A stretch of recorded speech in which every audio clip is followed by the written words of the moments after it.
Assalamualaikum warahmatullahi wabarakatuh. Perkenalkan, nama saya Irfan Hidayat, mahasiswa Universitas Raharja dengan nomor induk mahasiswa 1912-424774 dengan Fakultas Sains dan Teknologi, jurusan Sistem Informasi dan konsentrasi Bisnis Intelijensi. Pada kesempatan kali ini, saya Irfan Hidayat memenuhi tugas dalam kegiatan semester pendek di mata kuliah struktur data. Saya akan menyampaikan materi tentang pengertian dan isi yang ada pada struktur data.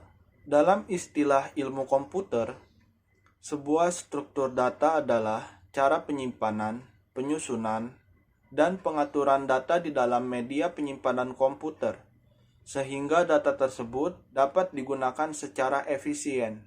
Sedangkan data adalah representasi dari fakta dunia nyata, fakta atau keterangan tentang kenyataan yang disimpan, direkam, atau direpresentasikan dalam bentuk tulisan suatu gambar, sinyal, atau simbol.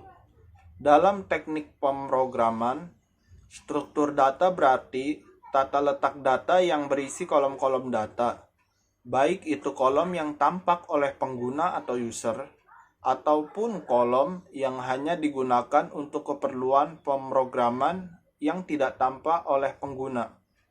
Setiap baris dari kumpulan kolom-kolom dinamakan dengan catatan atau record.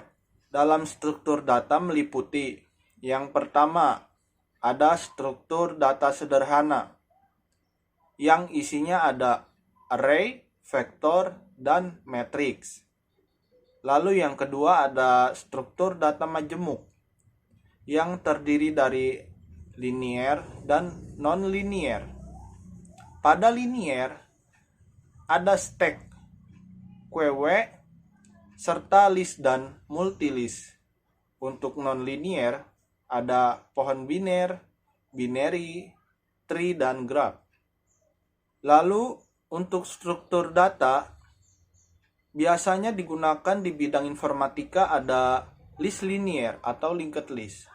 Lalu ada multilist, stack atau tumpukan, queue atau antrian, tree atau pohon, dan yang terakhir ada graph. Untuk membuat struktur data, kita harus melakukan dulu aktivitas terhadap objek data, yaitu yang pertama mendeskripsikan kumpulan operasi yang diterapkan ke elemen-elemen objek data. Yang kedua, menunjukkan mekanisme kerja operasi-operasi. Dan yang terakhir, objek data integer harus ditambah dengan operasi. Selanjutnya ada tahapan pembuatan struktur data. Yang pertama adalah spesifikasi. Yang kedua ada implementasi. Dan yang terakhir ada pemrograman. Dalam struktur data terdapat macam-macam tipe data. Yang pertama yaitu tipe data boolean. Lalu ada tipe data karakter, ada tipe data integer, tipe data floating point, dan yang terakhir tipe data double floating point. Nah, terdapat beberapa fungsi yang ada pada data, yaitu sebagai dasar evaluasi terhadap suatu kegiatan. Selanjutnya, untuk membuat keputusan sebagai dasar suatu perencanaan serta sebagai alat pengendali terhadap suatu masalah atau implementasi dalam suatu aktivitas. Dan yang terakhir ada kesimpulan. Struktur data merupakan salah satu bahan dasar pembuat program. Pemakaian struktur data yang tepat di dalam suatu pemrograman akan menghasilkan algoritma yang jelas dan tepat, sehingga menjadikan program secara keseluruhan lebih sederhana. Sekian dari saya. Mohon maaf bila ada perkataan serta sikap yang kurang berkenan. Saya berterima kasih untuk Bapak Endang yang selama ini sudah memberikan tugas-tugas dan kesempatan untuk saya dalam mengikuti kegiatan semester pendek ini. Saya ucapkan terima kasih. Wassalamualaikum warahmatullahi wabarakatuh.